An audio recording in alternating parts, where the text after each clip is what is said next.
रुको, एक सेकंड रुको। मैं चाहता हूं कि तुम अभी इसी वक्त एक चीज सोचो। सोचो कि तुम आज सुबह उठे, तुमने अपना फोन उठाया, तुमने कुछ डिसाइड किया, क्या खाना है, क्या पहनना है, क्या देखना है। तुम सोच रहे हो कि ये सब तुम्हारे अपने डिसीजंस थे, तुम्हारी अपनी मर्जी थी। लेकिन क्या सच में ऐसा था? क्या तुमने सोचा कि उस ऐप ने तुम्हें नोटिफिकेशन क्यों भेजा? क्या तुमने सोचा कि उस एडवर्टाइजमेंट ने तुम्हें वो चीज क्यों दिखाई जो तुम पहले से सोच रहे थे? क्या तुमने कभी नोटिस किया कि तुम्हारा दोस्त तुमसे कोई काम करवाता है और तुम खुशी से कर देते हो बिना यह समझे कि उसने तुम्हें परसुएड किया? यह सब मैनिपुलेशन है और ये हर पल हो रहा है। अब मैं तुमसे एक और सवाल पूछूंगा और इस बार सीधा जवाब दो अपने आप को। क्या कभी ऐसा हुआ कि तुम चाहते थे कि कोई तुम्हारी बात सुने लेकिन उसने नहीं सुनी? क्या कभी ऐसा हुआ कि तुम्हारा कोई आइडिया था लेकिन किसी ने उसे सीरियसली नहीं लिया? क्या कभी ऐसा लगा कि तुम सब कुछ सही कर रहे थे फिर भी लोग तुमसे एग्री नहीं करते? अगर हाँ, तो आज का यह वीडियो सिर्फ तुम्हारे लिए है, क्योंकि आज हम बात करेंगे आर.बी. स्पार्कमैन की book the art of manipulation की। यह बुक सिर्फ मैनिपुलेशन के बारे में नहीं है, यह बुक ह्यूमन साइकोलॉजी के उन सीक्रेट्स के बारे में है जो हम स्कूल में नहीं सीखते, जो कोई नहीं बताता, लेकिन जो हर सक्सेसफुल इंसान जानता है। और मैं तुम्हें प्रॉमिस करता हूं, अगले 20 मिनट के बाद तुम लोगों को अलग नजर से देखोगे, अपनी कन्वर्सेशंस को अलग नजर से देखोगे और खुद को भी। तो शुरू करते हैं। #Part 1 मैनिपुलेशन क्या है? सबसे पहले एक बार सीधा समझ लो कि मैनिपुलेशन होता क्या है। जब तुम यह वर्ड सुनते हो मैनिपुलेशन, तो ज्यादातर लोगों के दिमाग में एक इमेज आती है, कोई बुरा इंसान, कोई चीटर, कोई जो दूसरों को पागल बनाता है। मूवीज में विलन होता है ना, वह मैनिपुलेटर होता है। तो हम ये सोचते हैं कि मैनिपुलेशन सिर्फ बुरे लोग करते हैं, लेकिन स्पार्कमैन कहते हैं ये सोच गलत है। और मैं इस बात से अग्री करता हूँ। मैनिपुलेशन एक स्किल है, एक टूल है, बिल्कुल वैसे ही जैसे एक चाकू होता है। तुम उससे खाना भी काट सकते हो और किसी को हर्ट भी कर सकते हो। चाकू खुद बुरा नहीं होता, नियत बुरी होती है। पॉजिटिव मैनिपुलेशन जो दुनिया को बेहतर बनाता है। सोचो अपनी माँ के बारे में। तुम्हारी माँ ने कभी तुम्हें जबरदस्ती पढ़ने के लिए फोर्स नहीं किया। उसने कहा, बेटा आज पढ़ लो, कल मूवी देखने चलते हैं। उसने तुम्हारी डिजायर यूज की, मूवी देखने की, तुम्हें पढ़ाने के लिए। यह मैनिपुलेशन है, लेकिन यह प्यार से भरा हुआ है। या सोचो किसी और के बारे में, कोई दोस्त जो तुम्हें जिम जाने के लिए मोटिवेट करता है, कोई टीचर जो तुम्हें फील करवाता है कि तुम यह कर सकते हो, कोई लीडर जो पूरी टीम को इंस्पायर कर देता है बिना ऑर्डर दिए। यह सब मैनिपुलेशन है, पॉजिटिव, एथिकल और पावरफुल। #नेगेटिव मैनिपुलेशन जो रिलेशनशिप्स टूटता है। फिर वो भी होता है जो टॉक्सिक होता है। बॉस जो कहता है, अगर ये काम कल तक नहीं हुआ तो तुम्हारी जॉब चली जाएगी। कोई जो तुम्हारी इनसिक्योरिटी यूज करता है तुम्हें कंट्रोल करने के लिए। कोई जो तुम्हें गिल्टी फील करवाता है जब तुम ना कहते हो। यह भी मैनिपुलेशन है, लेकिन यह रिश्ता तोड़ता है, बनाता नहीं। स्पार्कमैन का मैसेज सिर्फ ये है, टेक्निक सेम होती है, नियत अलग होती है। आज हम सिर्फ वो सीखेंगे जो दोनों को फायदा दे, विन विन सिचुएशन, और इसी को कहते हैं एथिकल मैनिपुलेशन। पार्ट 2, हर इंसान के अंदर 3 छुपी जरूरतें। अब आते हैं स्पार्कमैन के सबसे इंपॉर्टेंट लेसन पे, और मुझे लगता है ये लेसन अकेला ही पूरी बुक की वैल्यू है। स्पार्कमैन कहते हैं हर इंसान, चाहे कैसा भी हो, चाहे कितना भी अमीर हो या गरीब, पढ़ा लिखा हो या नहीं, कॉन्फिडेंट हो या शाय, अंदर से 3 चीजें चाहता है हर वक्त, 24 घंटे, 7 दिन, 325 दिन। और जब तुम ये 3 चीजें समझ लो, तुम किसी को भी इन्फ्लुएंस कर सकते हो नेचुरली, बिना फोर्स के। जरूरत नंबर 1, एप्रिशिएशन। मेरी मेहनत नोटिस करो। हर इंसान चाहता है कि उसकी वैल्यू हो, कि उसकी बात सुनी जाए, कि जो काम उसने किया वो नोटिस हो। सोचो आपने किसी कॉलीग के बारे में, वो सुबह से शाम तक काम करता है, प्रोजेक्ट कंप्लीट करता है, प्रेजेंटेशन देता है और मैनेजर सिंपली आगे निकाल जाता है बिना एक बार भी कहने के अच्छा काम किया, वो कॉलीग अंदर से क्या फील करता है? Frustration, invisibility. एक दिन वो बेटर ऑफर पे चला जाएगा सिर्फ इसलिए कि वहां कोई था जो नोटिस करता था। अब दूसरी तरफ सोचो, एक मैनेजर जो कहता है या ट्यून जो प्रेजेंटेशन दी उसमें वो डेटा विजुअलाइजेशन वाला पार्ट बहुत अच्छा था, बस इतना स्पेसिफिक, जेन्युइन, क्या वो कॉलीग डबल काम करेगा? हाँ, क्योंकि उसे फील हुआ कि वह मैटर करता है। एग्जाम्पल, अगर तुम चाहते हो कि कोई तुम्हारा फेवर करे, पहले जेन्युइनली उसकी कोई एक चीज अप्रिशिएट करो। स्पेसिफिक होना जरूरी है। टू अच्छा है, नहीं। ट्यून जो एक्स किया वो सच में अलग था, तब उस अप्रिशिएशन का वेट होगा। टिप, किसी से कुछ मांगने से पहले 2 दिन उन्हें बिना किसी रीजन के अप्रिशिएट करो, फिर देखो वो खुद तुम्हारी हेल्प करने को तैयार होंगे। जरूरत नंबर 2, इंपॉर्टेंस। मेन स्पेशल हून यही वजह है कि सोशल मीडिया इतना एडिक्टिव है। हर लाइक एक मैसेज है, तू मैटर करता है। हर कमेंट एक कॉन्फर्मेशन है, तुझे नोटिस किया गया। हम सब ये चाहते हैं और जो लोग ये जानते हैं वो इस जरूरत को नेचुरली फुलफिल करते हैं और फिर लोग उनके साथ रहना चाहते हैं। एग्जाम्पल, जॉब इंटरव्यू में तुम इंटरव्यूअर से कहो, मैंने आपकी कंपनी के बारे में काफी पढ़ा, आपका जो अप्रोच है प्रॉब्लम सॉल्व करने का वो इंडस्ट्री में सच में यूनिक है। वो इंस्टेंटली तुमसे ज्यादा एंगेज होगा क्योंकि तुमने यूज इंपॉर्टेंट फील कराया, तुमने उसकी कंपनी को स्पेशल बताया। या एक और एग्जाम्पल, किसी मीटिंग में किसी की बात पे सीधा कहो, ये पॉइंट बहुत अच्छा था, इस पे थोड़ा और डिटेल दो। वो इंसान रूम में 10 फीट लंबा महसूस करेगा और तुम्हारा एली बन जाएगा। टिप, जब भी किसी को अपनी टीम में लेना हो या किसी से कोई इंपॉर्टेंट डिसीजन दिलवाना हो, पहले यूज फील कराओ कि उनकी राय मैटर करती है।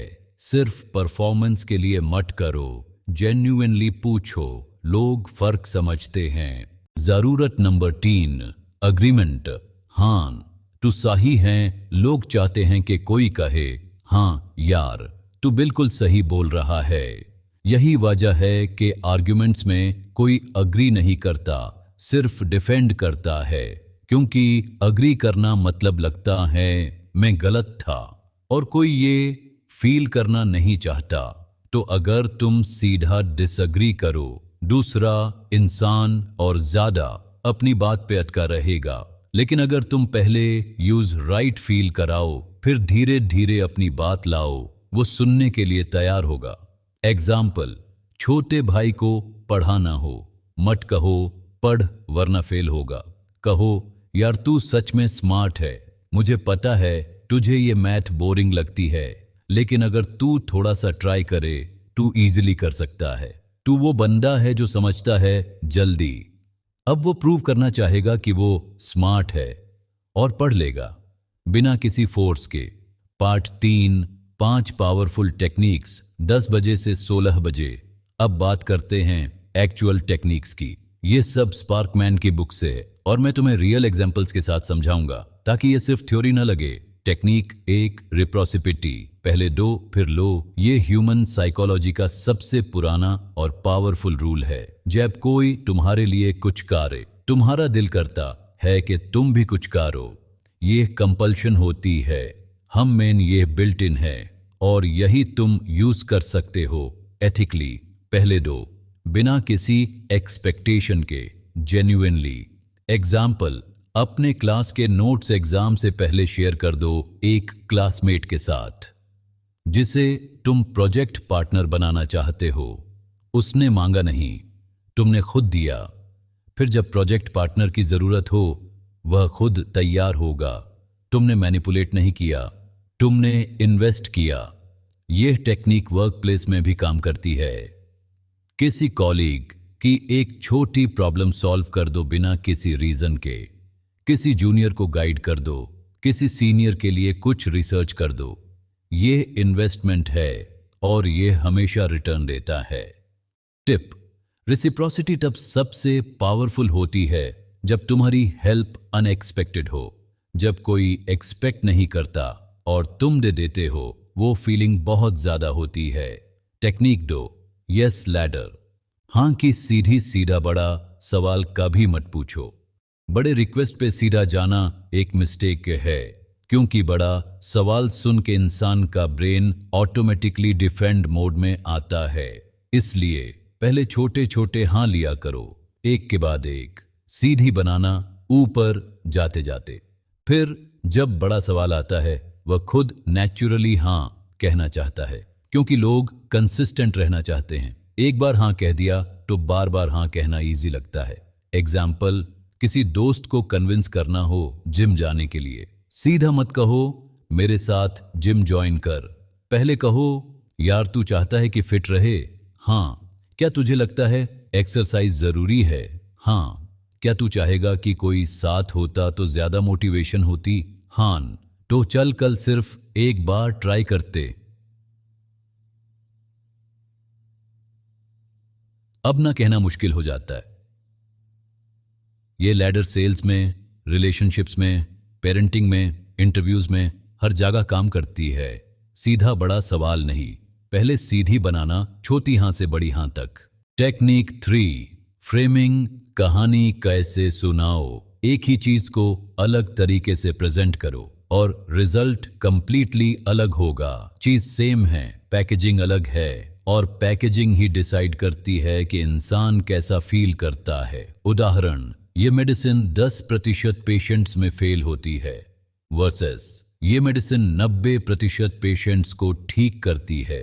दोनों बिल्कुल सेम स्टैटिस्टिक्स हैं, लेकिन पहला सुन के डर लगता है, दूसरा सुन के होप लगती है। यही फ्रेमिंग है। या एक और एग्जाम्पल: मैनेजर को प्रोजेक्ट डिले बताना हो, अगर कहो हम डेडलाइन मिस कर गए, वह एंग्री होगा। अगर कहो हमने क्वालिटी एंश्योर करने के लिए एक्स्ट्रा 2 दिन लिए, फाइनल रिजल्ट मच बेटर है, वो कंसिडर करेगा। सेम सिचुएशन, अलग फ्रेमिंग। टिप: हर बार जब तुम कोई बात कम्युनिकेट करो, पहले सोचो कि कौन सा एंगल पॉजिटिव है। क्या तुम लॉस की जगह गेन पे फोकस कर सकते हो? क्या तुम प्रॉब्लम की जगह सॉल्यूशन पे फोकस कर सकते हो? सिर्फ एंगल बदलो, मैसेज सेम रखो। Technique 4, silence. चुप रहना भी एक वेपन है। यह सबसे अंडररेटेड टेक्निक है और जो इसे सही यूज कर ले वह बहुत पावरफुल बन जाता है। जब तुम कुछ कहने के बाद चुप हो जाते हो, दूसरा इंसान अनकंफर्टेबल होता है और वह ये साइलेंस भरने की कोशिश करता है, बोलने लगता है, और ज्यादा बोलने वाला ज्यादा इंफॉर्मेशन देता है, ज्यादा एक्सपोज होता है, ज्यादा वल्नरेबल होता है। Example: salary negotiation. बॉस ने तुम्हें ऑफर दिया, तुम अंदर से खुश हो, लेकिन दिखाओ मत, सिर्फ मुस्कुराओ और चुप रहो।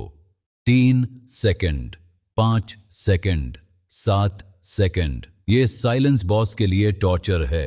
80% टाइम वो खुद बेटर ऑफर के साथ आता है। तुमने कुछ नहीं किया, बस साइलेंस रखा, या कोर्ट में या किसी भी नेगोशिएशन में। जो ज्यादा बोलता है वो ज्यादा एक्सपोज होता है। चुप रहना पावर है। इसलिए जो लोग कॉन्फिडेंट होते हैं वो कम बोलते हैं, और जब बोलते हैं लोग सुनते हैं। टिप: प्रैक्टिस करो। आज से जब भी कोई क्वेश्चन पूछे, पहले 3 सेकंड रुको।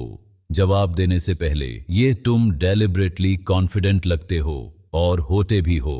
Technique 5, mirroring. उनकी लैंग्वेज बोलना।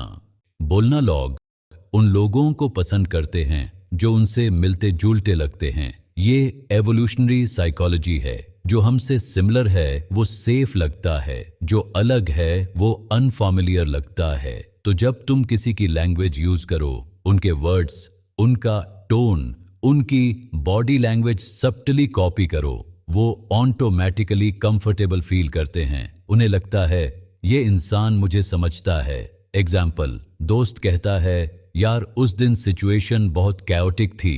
तुम मत कहो हाँ कंफ्यूजिंग थी, कहो हाँ यार बिल्कुल कैओटिक। वही वर्ड, वही एनर्जी वो फील करेगा कि तुम सच में प्रेजेंट थे, सच में समझे। जॉब इंटरव्यू में इंटरव्यूअर जो वर्ड्स यूज करे उन्हें सटली अपने जवाब में यूज करो। अगर वो कहता है हम रिजल्ट्स ड्रिवन कल्चर में काम करते हैं, तुम अपने जवाब में कहो मैं भी रिजल्ट्स ड्रिवन अप्रोच को प्रेफर करता हूं। Same language, strong connection. Tip, mirroring को फेक मत करो, लोग तब भी समझ जाते हैं। जेन्युइनली लिसन करो, फिर नेचुरली उनके वर्ड्स यूज होंगे तुम्हारे में। पार्ट 4, मैनिपुलेशन से खुद को कैसे बचाओ। 16 बजे से 18:30। अब एक इंपॉर्टेंट ट्विस्ट आता है। स्पार्कमैन कहते हैं ये टेक्निक्स जानना सिर्फ इसीलिए नहीं कि तुम उन्हें यूज करो, बल्कि इसीलिए भी कि तुम इनसे बचे रहो, क्योंकि दुनिया में सिर्फ अच्छे लोग नहीं हैं, बहुत से लोग ये टेक्निक्स तुम्हारे ऊपर यूज करते हैं और तुम्हें पता भी नहीं चलता। तो अब जब तुम यह जानते हो, तुम रिकॉग्नाइज कर पाओगे। Warning sign number 1, sudden niceness. जब कोई सडनली बहुत ज्यादा नाइस हो जाए और फिर कुछ मांगे, अलर्ट हो जाओ। ये रेसिप्रोसिटी टेक्निक का मिसयूज है। वो पहले तुम्हारे लिए कुछ कर रहा है ताकि तुम फील करो कि तुम्हें भी कुछ करना चाहिए। एग्जाम्पल, कोई कोलीग जो कभी बात नहीं करता अचानक तुम्हारे लिए चले आता है, तुम्हारा काम हेल्प करता है और फिर कहता है यार वो प्रोजेक्ट में मेरा नाम भी डाल देना। ये रेसिप्रोसिटी ट्रैप है। Warning sign number 2, fake urgency. अभी डिसाइड करो, कल तक ऑफर बंद हो जाएगा, सिर्फ आज के लिए ये प्राइस है। ये सब फेक अर्जेंसी है। जब कोई तुम्हारे डिसीजन पे टाइम प्रेशर डाले, रुको, क्योंकि अगर डील सच में अच्छी है वह कल भी अच्छी रहेगी। एग्जाम्पल, कार डीलर कहता है सिर्फ आज ये प्राइस है, कल ये कार किसी और को दे दी जाएगी, चल जाओ, वापस आओ कल। 90% टाइम वही कार वही प्राइस या बेटर पे मिलती है। ये फेक अर्जेंसी थी। Warning sign number 3, insecurity attack. जब कोई तुम्हारी इनसिक्योरिटी को टारगेट करे अपनी बात मनवाने के लिए, ये मैनिपुलेशन है। तू तो ये कर ही नहीं सकता, मुझे नहीं लगता तेरा लेवल है, ये तुम्हें प्रूव करने पे मजबूर करना है। एग्जाम्पल, कोई सेल्स पर्सन कहता है ये प्रोडक्ट प्रीमियम लोग यूज करते हैं, शायद अभी तुम्हारे लिए नहीं है, और तुम अंदर से सोचते हो नहीं नहीं मैं भी अफोर्ड कर सकता हूं, और खरीद लेते हो। वो तुम्हारी ईगो यूज कर रहा था। जब भी कोई तुम्हें प्रूव करने पे मजबूर करे, एक स्टेप पीछे लो, डीप ब्रेथ लो, पूछो अपने आप से क्या मैं ये अपने लिए कर रहा हूं या सिर्फ प्रूव करने के लिए। पार्ट 5, सबसे बड़ा लेसन। हम आखिर में आ गए हैं और यहाँ स्पार्कमैन का सबसे इंपॉर्टेंट मैसेज है। ये सारी techniques, reciprocity, yes ladder, framing, silence, mirroring, ये सब तब काम करती हैं जब तुम्हारी नीयत सही हो, जब तुम जेन्युइनली किसी की हेल्प करना चाहते हो, जब तुम विन विन चाहते हो। अगर तुम सिर्फ अपना फायदा देखोगे, लोग एक दिन समझ जाते हैं और फिर ट्रस्ट खत्म, और बिना ट्रस्ट के कोई भी टेक्निक काम नहीं करती। एग्जाम्पल, बेस्ट सेल्समैन वो नहीं जो कुछ भी बेच दे, बेस्ट सेल्समैन वो है जो कस्टमर को सच में सही प्रोडक्ट दिले। कस्टमर सेटिस्फाइड होता है और फिर वो कस्टमर लाइफ भर लॉयल रहता है और 10 और लोग भेजता है। लॉन्ग गेम जीतना होता है। और स्पार्कमैन की सबसे पावरफुल लाइन जो मैं चाहता हूं कि तुम याद रखो, the most powerful manipulation is making someone feel like the decision was entirely their own. जब दूसरा इंसान फील करे कि ये उसका अपना डिसीजन था, तुम सच में मास्टर बन गए। तुमने फोर्स नहीं किया, तुमने प्रेशर नहीं डाला, तुमने सिर्फ सही एनवायरनमेंट बनाया और उन्होंने खुद डिसाइड किया। और ऑनेस्टली यही लाइफ का असली स्किल है। तो ये थी आरबी स्पार्कमैन की द आर्ट ऑफ मैनिपुलेशन की पूरी समरी। आज तुमने सीखा मैनिपुलेशन एक टूल है, बुरा या अच्छा नियत से डिसाइड होता है। हर इंसान एप्रिशिएशन, इम्पोर्टेंस और अग्रीमेंट चाहता है, reciprocity, yes ladder, framing, silence और मिररिंग। ये 5 टेक्निक्स एथिकल और पावरफुल हैं और तुम इन टेक्निक्स को रिकॉग्नाइज करके खुद को मैनिपुलेट होने से भी बचा सकते हो। अगर तुम्हें ये वीडियो हेल्पफुल लगी, लाइक करो और कमेंट में बताओ इन 5 टेक्निक्स में से कौन सी एक तुम्हें सबसे ज्यादा यूजफुल लगी। सब्सक्राइब कर लो। नेक्स्ट वीडियो में और एक ऐसी बुक लाता हूं जो तुम्हारी सोच बदल दे। तब तक सोचते रहना।